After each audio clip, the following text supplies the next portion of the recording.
Good morning, good afternoon, good evening, and good night to our guests from 46 countries around the world in at least 12 different time zones. It is my pleasure to welcome you to the Federal Reserve Bank of Kansas City's Economic Symposium titled Navigating the Decade Ahead, Implications for Monetary Policy. My name is Esther George, President of the Kansas City Fed, and I'm pleased to be joined by Federal Reserve Chairman Jay Powell, as well as many of my colleagues from the Federal Reserve, and by other central bankers, academics, public and private sector economists, and members of the news media for this annual gathering. As you well know, it has been our custom for nearly 4 decades to welcome you to beautiful Jackson Hole, Wyoming, part of the region served by the Kansas City Fed. And I look forward to returning to that setting next year. With this year's online format, instead of expressing my gratitude to those who travel from around the globe to attend the symposium while managing jet lag, I'll offer my appreciation to those attempting to manage local time zones, where the current time now ranges from 6 a.m. Thursday to 1 a.m. Friday. This year has been an extraordinary one for monetary policy and central banking. Many of the issues that we've talked about for some time, including the low level of interest rates, the slow pace of growth, the effects of heightened uncertainty, and how to effectively communicate monetary policy, have been amplified by the economic fallout of the pandemic. For more than a decade, it has seemed that central banking has lived in the shadow of the global financial crisis. It may be that the shadow of the pandemic extends even further, given the scale of the economic disruption and the truly extraordinary policy responses. Our program is designed to cast light on these issues as we navigate the decade ahead. I look forward to the discussion, and I thank the authors and discussants who will provide insights on this year's topic. I also want to thank the staff who have worked tirelessly to anticipate and address the technological risk, uncertainty, and unpredictability of hosting a virtual symposium. We will attempt to maintain live participant discussion and debate with this format, understanding that technology, like monetary policy, may operate with long and variable lags. Regardless, the recordings of this year's proceedings will be available on our website, kansascityfed.org, where copies of the papers and other materials also will be posted as they are presented. And now, with the familiar sound that has for decades signaled the prompt start of each Jackson Hole Symposium session,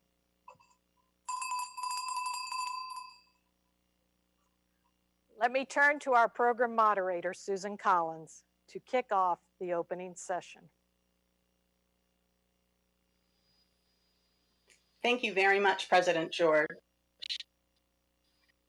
And to everybody who is watching us from around the world, it is truly a pleasure to be here for the 44th Annual Jackson Hole Symposium.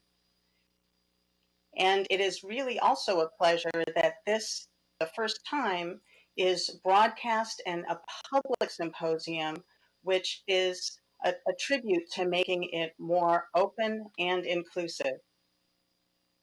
This year's theme, as you know, is Navigating the Decade Ahead.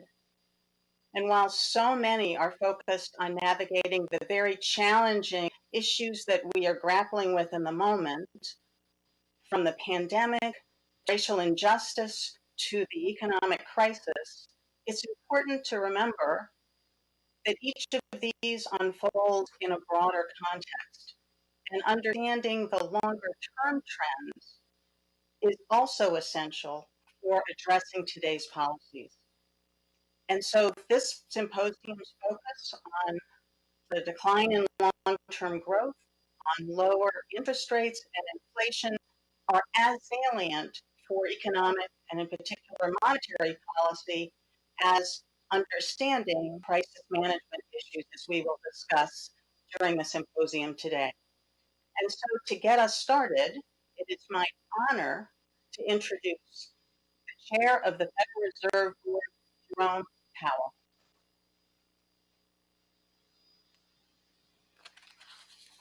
Thank you, Esther. hosting us today, and thank you, Susan, for that kind introduction. Can we turn off the sound in here, please?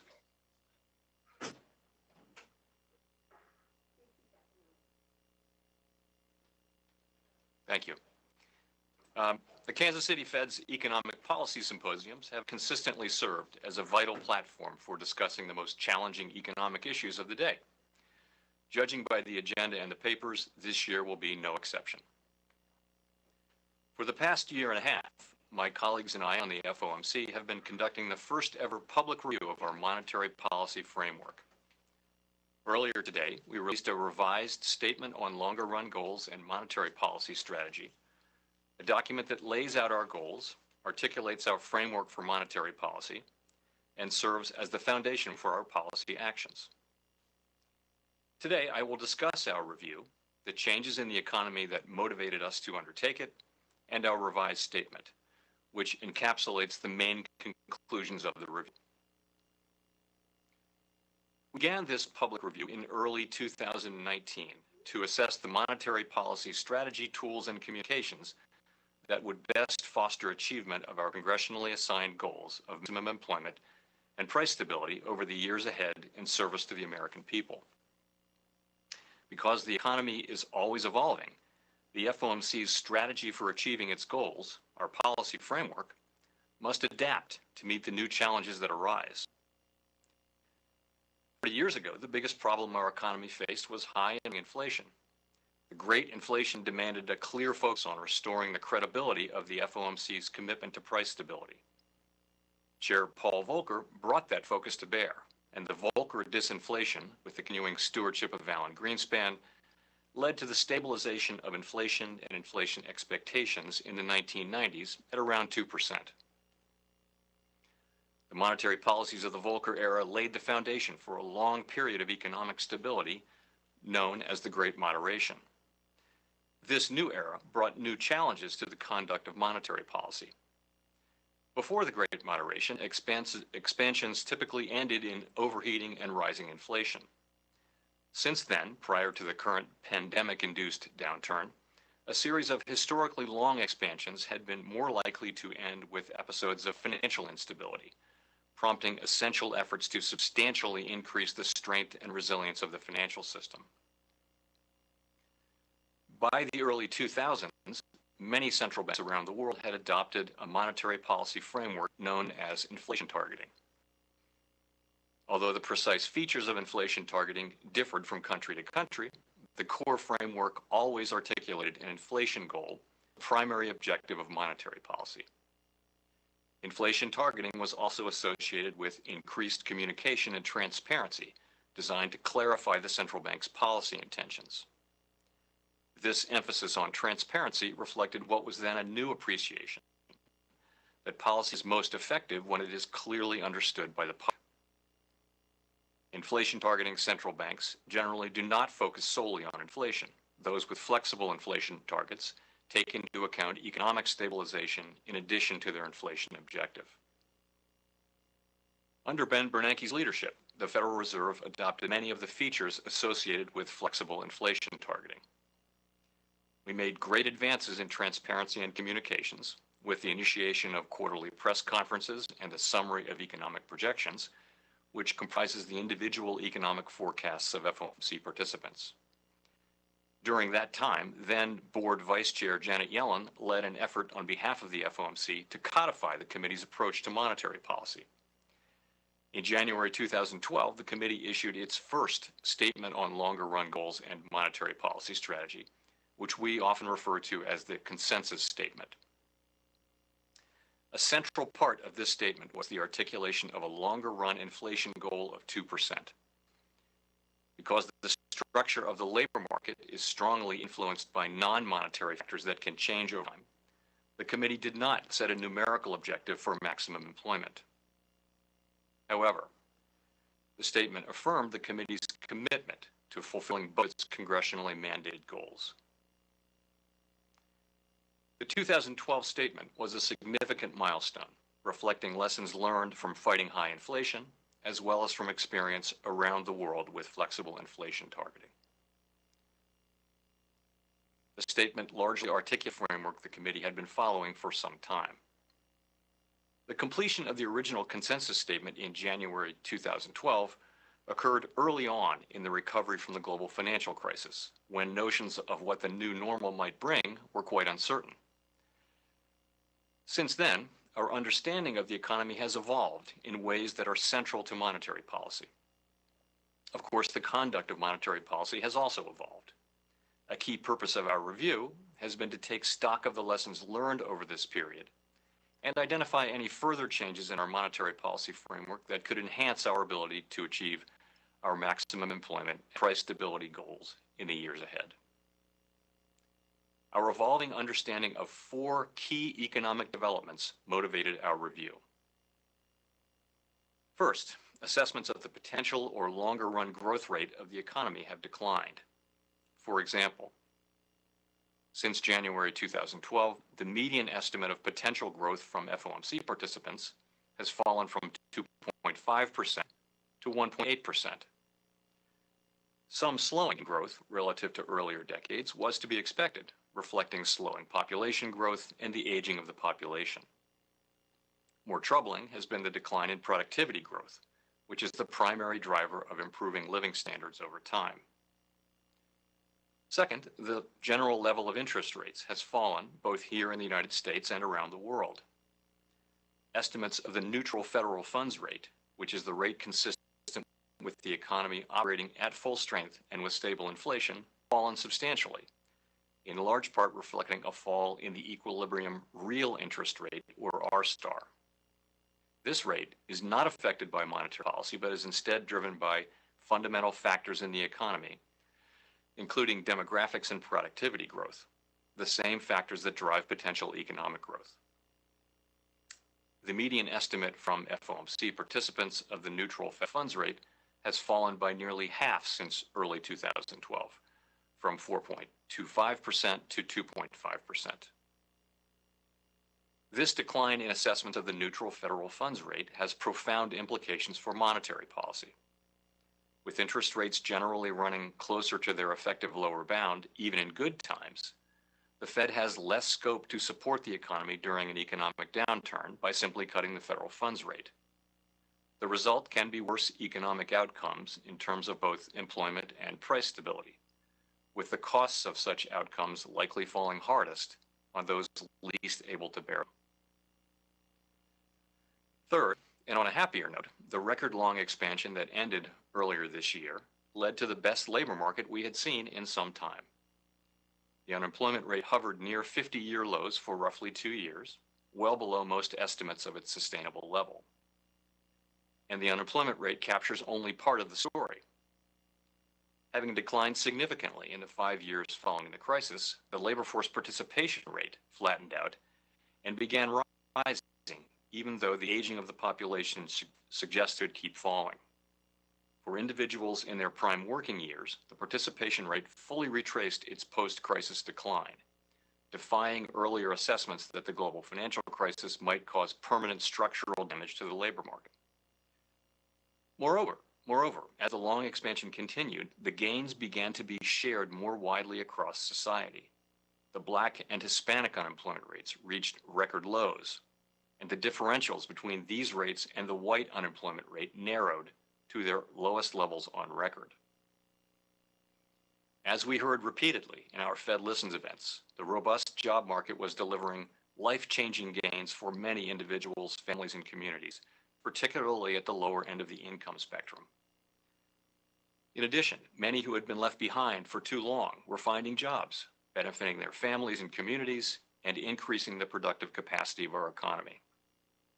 Before the pandemic, there was every reason to expect that these gains would continue. It is hard to overstate the benefits of a strong labor market, a key national goal that will require a range of policies in addition to supportive monetary policy. Fourth, the historically strong labor market did not trigger a significant rise in inflation.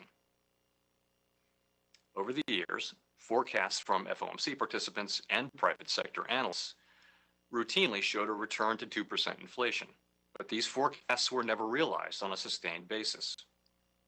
Inflation forecasts are typically predicated on represents a natural rate of unemployment, or U star, and of how much upward pressure on inflation arises when the unemployment rate falls relative to U star. As the unemployment rate moved lower and inflation remained muted, estimates of U star were revised down. For example, the median estimate from FOMC participants declined from 5.5% in 2012 to 4.1% at present. The muted responsiveness of inflation to labor market tightness, which we refer to as the flattening of the Phillips curve, also contributed to low inflation outcomes. In addition, longer-term inflation expectations, which we have long seen as an important driver of actual inflation, and global disinflationary pressures may have been holding down inflation more than was generally anticipated. Other economies have also struggled to achieve their inflation goals in recent decades. The persistent undershoot of inflation from our 2% longer-run objective is a cause for concern. Many find it counterintuitive that the Fed would want to push inflation up. After all, low and stable inflation is essential for a well-functioning economy. And we are certainly mindful that higher prices for essential items, such as food, gasoline, and shelter, add to the burdens faced by many families, especially those struggling with lost jobs and incomes. However, inflation that is persistently too low can pose serious risk to the economy. Inflation that runs below its desired level can lead to an unwelcome fall in longer-term inflation expectations, which in turn can pull actual inflation even lower, resulting in an adverse cycle of ever lower inflation and inflation expectations. This dynamic is a problem because expected inflation feeds directly into the general level of interest rates. Well-anchored inflation expectations are critical for giving the Fed the latitude to support employment when necessary without destabilizing inflation. But if inflation expectations fall below our 2% objective, interest rates would decline in tandem. In turn, we would have less scope to cut interest rates to boost employment during an economic downturn, further diminishing our capacity to stabilize the economy through cutting interest rates. We have seen this adverse dynamic play out in other major economies around the world and have learned that once it sets in, it can be very difficult to overcome. We want to do what we can to prevent such a dynamic from happening here. We began our review with these changes to the economy in mind. The review had 3 pillars: a series of Fed Listens events held around the country, a flagship research conference, and a series of committee discussions supported by rigorous staff analysis. As is appropriate in our democratic society, we have sought extensive engagement with the public throughout the review. The Fed Listens events built on a long-standing practice around the Federal Reserve System of engaging with community groups. The 15 events involved a wide range of participants: workforce development groups, union members, small business owners, residents of low and moderate income communities, retirees, and others, to hear about how our policies affect people's daily lives and livelihoods. The stories we heard at Fed Listens became a potent vehicle for us to connect with the people and communities that our policies are intended to benefit. One of the clear messages we heard was that the strong labor market that prevailed before the pandemic was generating employment opportunities for many Americans who in the past had not found jobs readily available. A clear takeaway from these events was the importance of achieving and sustaining a strong job market, particularly for people from low and moderate income communities. The research conference brought together some of the world's leading academic experts to address topics central to our review, and the presentations and robust discussion we engaged in were an important input to our review process. Finally, the committee explored the range of issues that were brought to light during the course of review in 5 consecutive meetings beginning in July 2019. Analytical staff work put together by teams across the Federal Reserve System provided essential background for each of the committee's discussions. Our plans to conclude the review earlier this year were, like so many things, delayed by the arrival of the pandemic. When we resumed our discussions last month, we turned our attention to distilling the most important lessons of the review in a revised statement on longer-run goals and monetary policy strategy. The federated structure of the Federal Reserve, reflected in the FOMC, ensures that we always have a diverse range of perspectives on monetary policy, and that is certainly the case today. Nonetheless, I am pleased to say that the revised consensus statement was adopted today with the unanimous support of committee participants.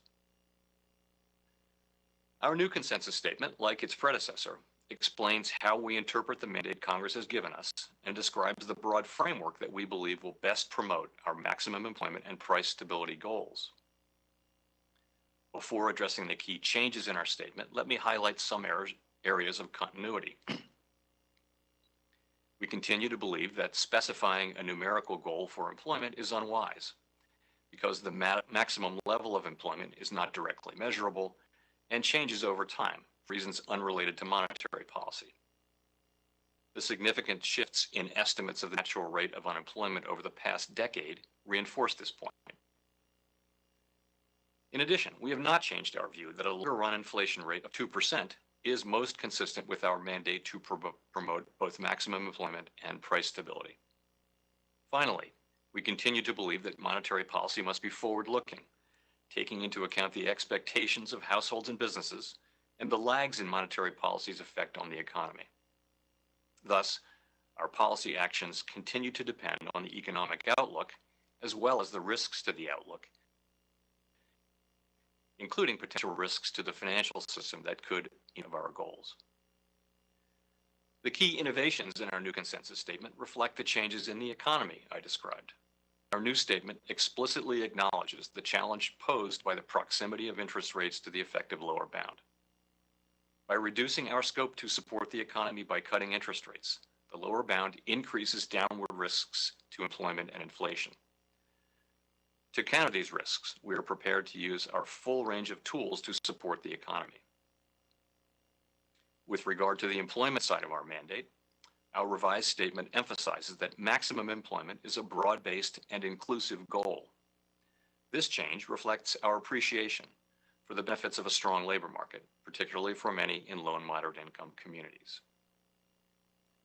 In addition, our revised statement says that our policy decision will be informed by our assessments of the shortfalls of employment from its maximum level, rather than by deviations from its maximum level, as in our previous statement.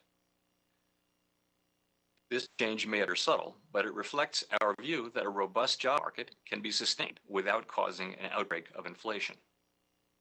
In earlier decades, when the Phillips curve was steeper, inflation tended to rise noticeably in response to a strengthening labor market. It was sometimes appropriate for that to tighten monetary policy as employment rose toward its estimated maximum level in order to stave off an unwelcome rise in inflation. The change to shortfalls clarifies that going forward, employment can run at or above time estimates of its maximum level without causing concern, unless accompanied by signs of unwanted increases in inflation or the emergence of other risks that could impede the attainment of our goals. Of course, when employment is below its maximum level, as is so clearly the case now, we will actively seek to minimize that shortfall by using our tools to support economic growth and job creation. We have also made important changes with regard to the price stability side of our mandate. Our longer run goal continues to be an inflation rate of 2%. Our statement emphasizes that our actions to achieve both sides of our dual mandate will be most effective if longer term inflation expectations remain well anchored at 2%. However, if inflation runs below 2% following economic downturns, but never moves above 2% even when the economy is strong, then over time, inflation will average less than 2%. Households and businesses will come to expect this result, meaning that inflation expectations would tend to move below our inflation goal and pull realized inflation down. To prevent this outcome and the adverse dynamics that could ensue, our new statement indicates that we will seek to achieve inflation that averages 2% over time. Therefore, following periods when inflation has running below 2%, appropriate monetary policy will likely aim to achieve inflation moderately above 2% for some time. In seeking to achieve inflation that averages percent over time, we are not tying ourselves to a particular mathematical formula that defines the average. Thus, our approach could be viewed as a flexible form of average inflation targeting. Our decisions about appropriate monetary policy will continue to reflect a broad array of considerations and will not be dictated by any formula. Of course, if excessive inflationary pressures were to build, or inflation expectations were to ratchet above levels consistent with our goal, we would not hesitate to act. The revisions to our statement add up to a robust updating of our monetary policy framework. To an extent, these revisions reflect the way we have been conducting policy in recent years. At the same time, however, there are some important new features. Overall, our new statement on longer-run goals and monetary policy strategy conveys our continued strong commitment to achieving our goals, given the difficult challenges presented by the proximity of interest rates to the effective lower bound. In conducting monetary policy, we will remain highly focused on fostering as strong a labor market as possible for the benefit of all Americans. And we will steadfastly seek to achieve a 2% inflation rate over time. Our review has provided a platform for productive discussion and engagement with the public we serve. The Fed Listens events helped us connect with our core constituency, the American people, and hear directly how their everyday lives are affected by policies. We believe that conducting a review at regular intervals is a good institutional practice, providing valuable feedback and enhancing transparency and accountability. And with the ever-changing economy, future reviews will allow us to take a step back, reflect on what we've learned, and adapt our practices as we strive to achieve our dual mandate goals. As our statement indicates, we plan to undertake a thorough public review of our monetary policy strategy, tools, and communication practices roughly every 5 years. Thank you very much. And thank you, Chair Powell, for your remarks and also for engaging in a follow-up conversation. I actually believe that Sorry, I can hear you. I think I can hear you now, Susan. Okay, thank you very much, Chair Powell, both for your remarks about the new consensus statement and also for engaging in a follow-up conversation. I believe that this is actually the first time that after the chair's remarks at the Jackson Hole conference, there has been a follow-up question and answer session, and so another first. That I think that's actually very much in keeping with the public nature of the framework review that you just described for us, and so I wanted to commend for that as well. Why don't we just dig right in, and I'd like to talk more about some of the topics that you covered. And I think why don't we start with where you ended up, which is focused on the changes in the inflation strategy that you'll be following going forward. So as you explained to us, the inflation long-term target remained at 2%. However, going forward, you could shift to a flexible average inflation targeting strategy. And while there's a lot of discussion in the academic literature and policy wonks are well aware of what an average inflation targeting strategy is like, I wonder if you'd say more about how you would communicate that to the public. To what extent is this going to seem like a real change? Well, so the public communication of it is very important, as you point out. And as I mentioned in my remarks, we're well in the Fed Listens events and many other engagements that people don't generally think about inflation moving up as a good thing. There is that we're talking about inflation moving moderately, which is to say the overshoots will be moderate, which is to say not large, and they will for some time, which is to say not permanent or sustained for very long periods of time. So I think it's very important that we get that message out. It's also important that I think that people understand that this is not a formulaic approach. The committee will continue to consider all of the things that it typically considers in making monetary policy, but will aspire to have inflation run above 2% after periods in which it runs for an extended period below 2%, so that we can average 2%. So I think that concept should be well understood, and I think it's the appropriate one. When we began the review, we understood that the situation we're in calls for an exploration of makeup strategies of various kinds, and this seems to us to be the right makeup strategy, where undershoots of inflation are not forgotten, but are made up in a way that allows us to to continue to consider all the other things that come into monetary policy, often unexpectedly, rather than trying to follow a particular formula. Thank you. So one way to think about that perhaps is the way that your colleague, Governor Clarida, has described it. It's more of an evolution perhaps than a revolution. So if I could just I think that's very fair. Go ahead. If I could just push that a little bit further, and we'll come back to the comments that you made about the framework, but with so much focus on the really challenging economic situation, the crisis that we're in at the moment, are there changes in monetary policy that people should expect to see as a result of some of these changes in the strategy that you have walked us through? So I guess I would just set the stage a little bit. We began the review we announced it publicly that we were beginning a review in early 2019. So and we had planned to announce our conclusions, and indeed we're ready to announce our conclusions in the April or June meeting this year. So most of the work that was done, and there was a lot of work done, took place during 2019.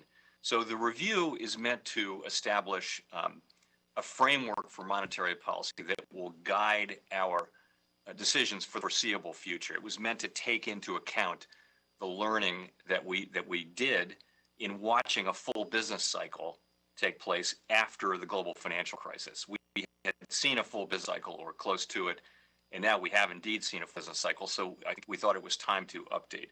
So it wasn't designed to dictate any particular future decision about interest rates or other monetary policies. However, all of the things we do going forward will reflect the changes that we've made to the framework. So I would think of it that way. It doesn't dictate particular outcomes, though, at particular meetings or the timing of those outcomes, other than the goals that we're seeking to achieve.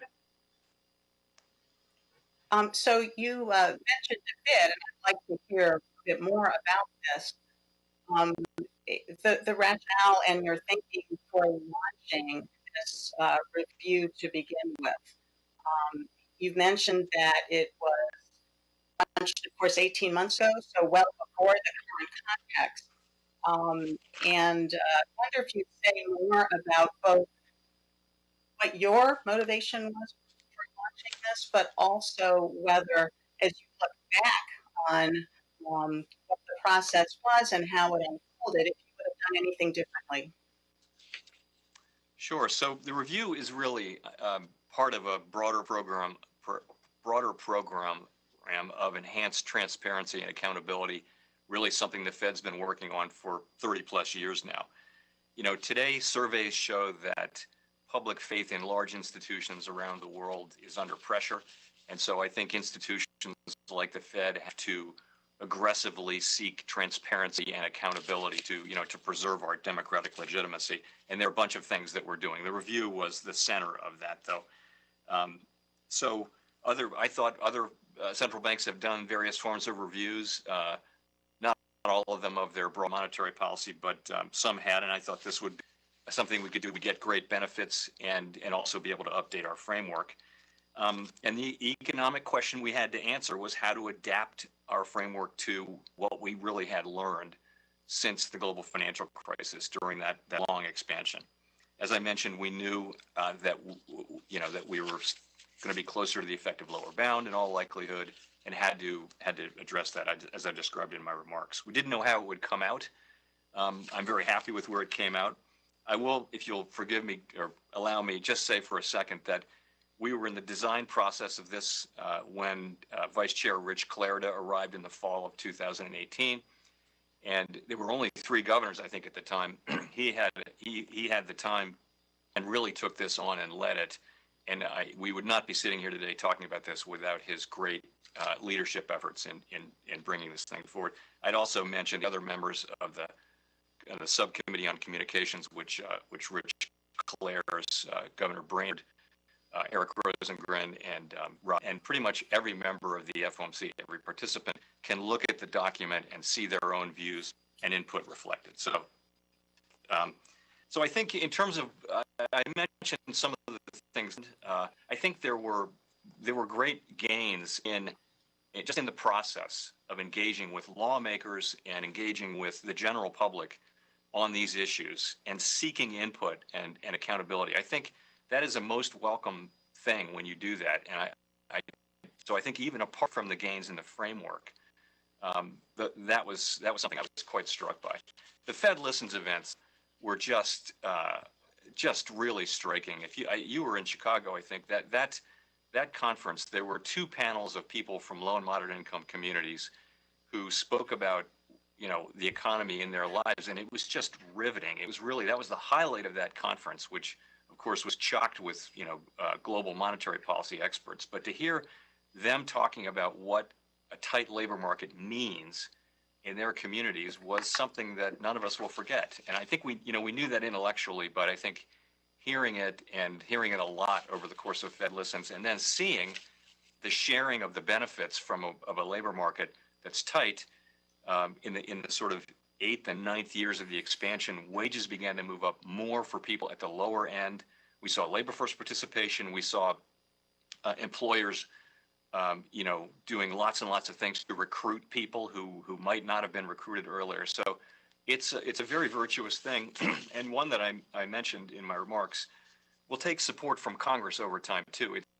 It's not just about monetary policy. It's about education. It's about training. It's about healthcare. It's about all the things that enable people to get into the labor force and stay there and progress in their careers through the labor force. So I think those are some of the things I take away from the process.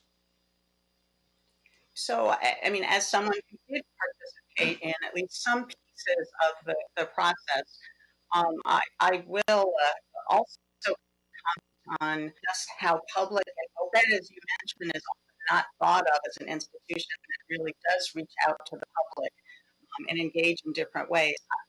I wonder if you'd say a bit more about how, as a regular process, the influence of voices from the public actually does play a role in terms of monetary policy decisions and thinking, because that's a topic I think is not at all well understood by the public.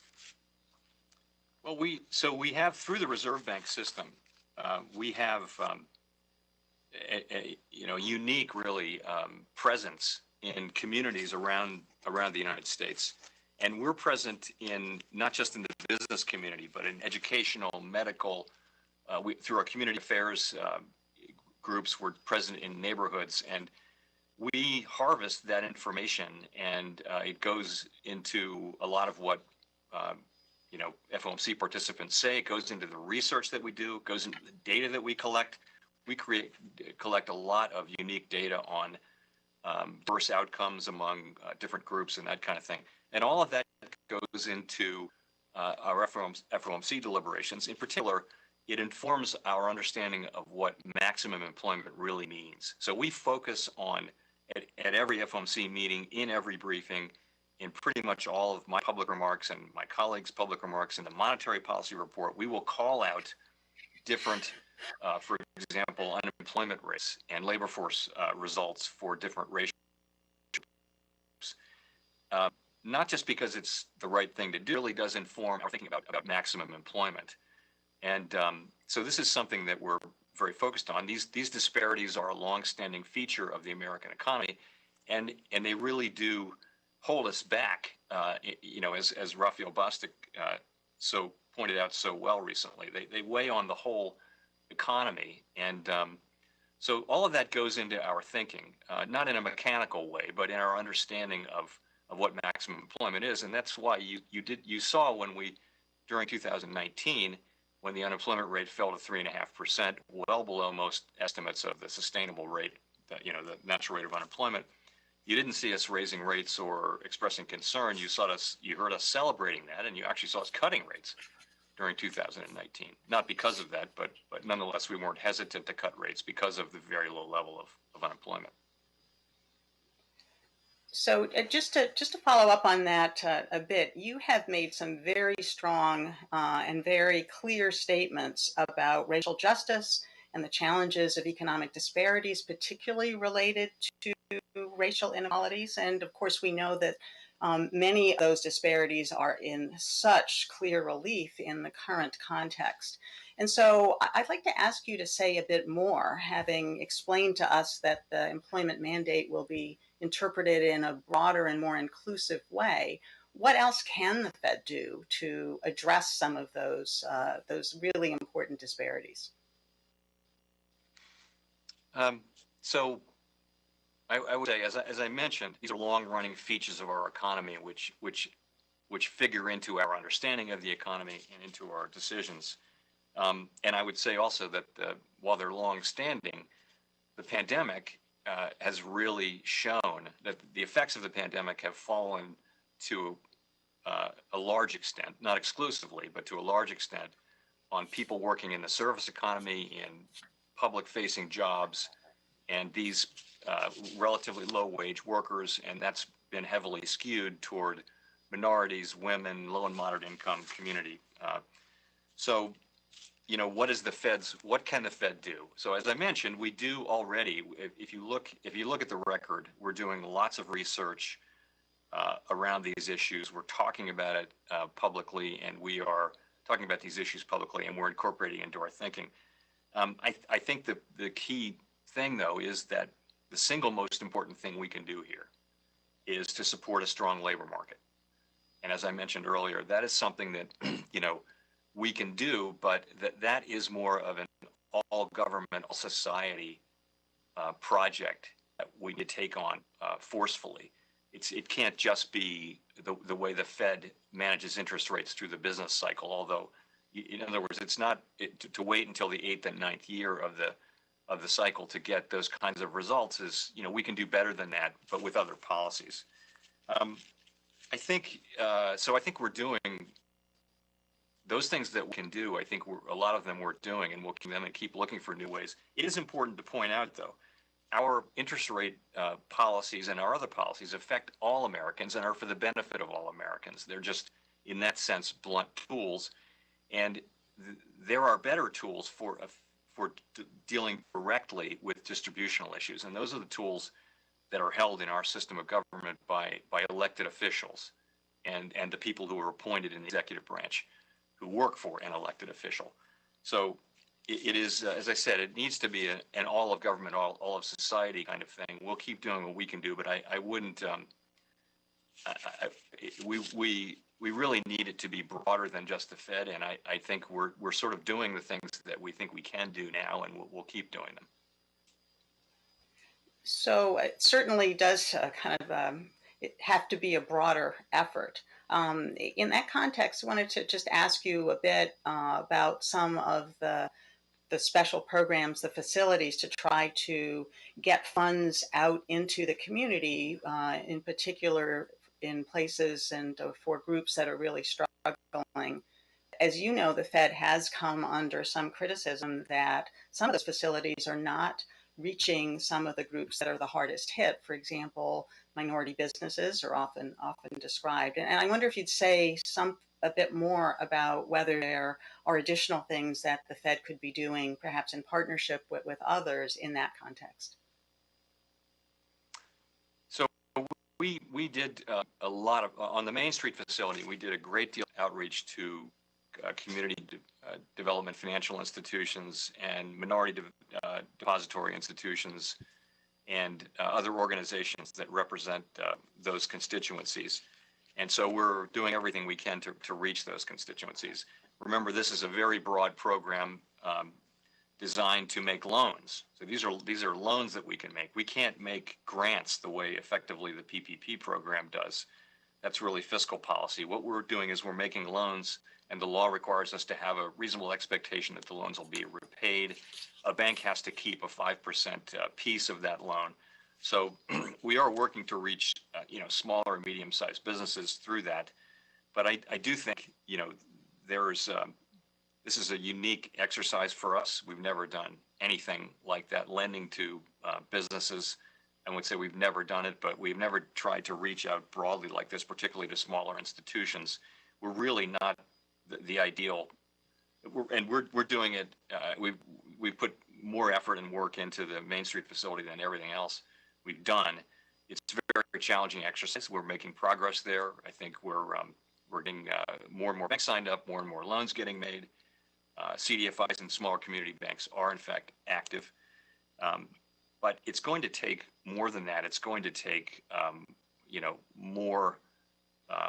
more direct aid, I think, to smaller businesses. And I think that's an area where fiscal policy can really do things that it's very hard for us to do. And in fact, the P program has been doing. So I would look to policy for help there. Yeah, and so clearly it has to be a partnership to have the kind of broad impact that we would hope to see. I do want to talk a bit about the current crisis compared to other crises that the Fed has grappled with, and in particular, one of the questions that I get asked is, to what extent, from the perspective of monetary policy, is grappling with the major recession that's caused by a pandemic any different from grappling with one that is caused by a financial crisis, as we saw back in 2008, 2009. Be very interested in your thoughts about that difference. Yeah, so it's a very, very different situation. The two episodes, and I think so far the two beginnings of recovery and that recovery are quite different. This crisis did not originate in the financial system or from an asset bubble or from an imbalance or anything like that. And all of those were features of the housing bubble, housing crisis, and the financial crisis. That was the heart of the global financial crisis, and it was global in that sense. This really was a natural disaster that hit an economy that was doing well, with a banking system that was well capitalized and highly liquid and understood its risks pretty well, and has actually been a source of strength. So that's very different. Although we have seen lines emerge in the broader financial system, in the capital markets, for example, under great stress. We've seen something, and no doubt we'll come back and look at those when it's time to do that. I mean, what happened here was essentially people around the world, sometimes required by their government, sometimes on their own, withdrew from certain kinds of economic activity to protect themselves from the pandemic all around the world. There's no precedent for that. There's no playbook for that. So our response was actually quite different from what it was in the financial crisis. So we immediately cut rates to zero. We raised our asset purchases essentially without limit to support market function. We weren't trying to stimulate the economy in the sense that the economy was partially shut down. The idea was not to stimulate people to go out to spend. It was to provide a little bit of comfort, to assure that credit was flowing to households and businesses, and then when the expansion came, to support that recovery and expansion with monetary policy. So very, very different. Also, this business of lending to non-financial corporates and also to state and local governments, unique. And that was because the intermediation process simply stopped.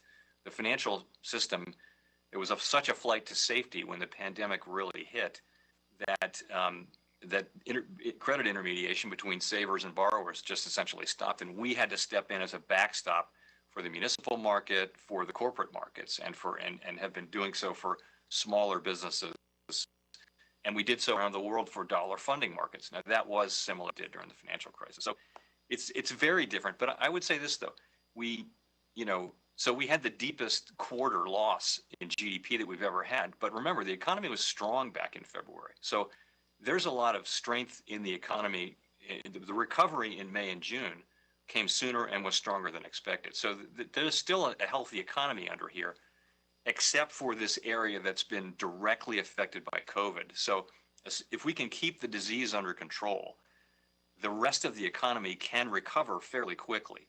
The problem this time is that there's a particular part of the economy which involves getting people together and feeding them, flying them around the country, having them sleep in hotels, entertaining them. That part of the economy will find it very difficult to recover. That's a lot of workers. That's millions of people whose jobs they're really going to struggle to find work. And we need to stay with those people. We need to support them and help them get back into their working lives, stay in their homes. Congress has done a lot on that. We've done a lot, and we'll keep doing what we can. But I do think it's that's going to be the issue. I think we will get through this period, maybe with some starts and stops, with reasonable growth. But ultimately, we're looking at a long tail of probably a couple of years at least of people of relatively high employment, as people who worked in those industries will struggle to find work. And again, we need to support them. Yeah, so kind of very different trajectory as you've described. Right. So in that context, do you see any role for the Fed in terms of those financial institutions that really do community development? We're very highly engaged with the CDFIs, the Community Development Financial Institutions, and those of them that are banks, are taking part in our programs now. They took part in the PPP liquidity facility, so we strongly support them, engage with them, and the same is true of MDIs. I think that isn't where the liquidity shortage is. That isn't where the big problems in the economy are really in the service sector and the manufacturing sector. It's in the real economy this time. The last crisis was really around the financial system and big credit losses. Here we've got highly capitalized institutions, and we have credit problems in the real economy, and we have we have a different situation this time. Thank you. So we are almost out of time, unfortunately, and I thought what I would do for just our last minute or two was to cycle back to the review, this very public review of the monetary policy framework, and ask if you had any additional thoughts or perhaps the next steps that you expect the Fed to take in terms of moving forward with the changes that you've described for us. Well, first of all, I'm very pleased with how this worked out. Again, I think it's productive both from the standpoint of just public engagement, and that's always a good thing for an institution like the Fed, particularly the Fed, which has this precious degree of independence. And I think that puts a burden on us to seek accountability, not just go through the motions, but really actively engage and explain ourselves as clearly as possible to the public and the public's elected representatives. So I think the review has helped on that. I think in that sense, it's been a success. I think really the changes to our framework, time is going to tell. And what we do going forward is really going to decide the effectiveness of the changes we've made. I think it's a very promising set of changes to deal with what is a reality of a quite difficult macroeconomic context of low interest rates, low inflation, relatively low productivity, slow growth, and those kinds of things, and a flat Phillips curve. You have to put all that together and see that we've really got to work to find every scrap of leverage in helping stabilize the economy, which is our role. So time will tell, and our actions ultimately tell. But I'm very pleased with you and so grateful to be part of such a great organization where we've really used every part of the organization to advance this project, and I'm really proud to be part of this. Thank you very much, Chair Powell. It was really a pleasure both to speak with you this morning here, But also, I'd like to congratulate you and the Federal Reserve team, a thoughtful and publicly engaged review of the monetary policy strategy. So thank you very much. Thank And you very now, much, Susan. Good to see you. good to see you as well. And now we'll shift to the second session in today's agenda, which will focus on the trend decline in growth.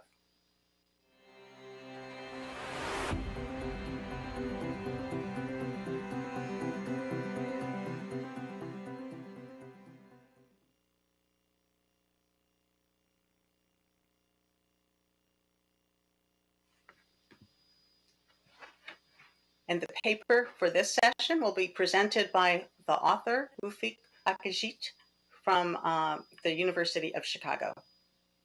So thank you very much for this kind introduction. Today I'll be talking about the productivity slowdown and the declining business dynamism in the US and around the world. And this is joint work with Sinatesh from Federal Reserve Board.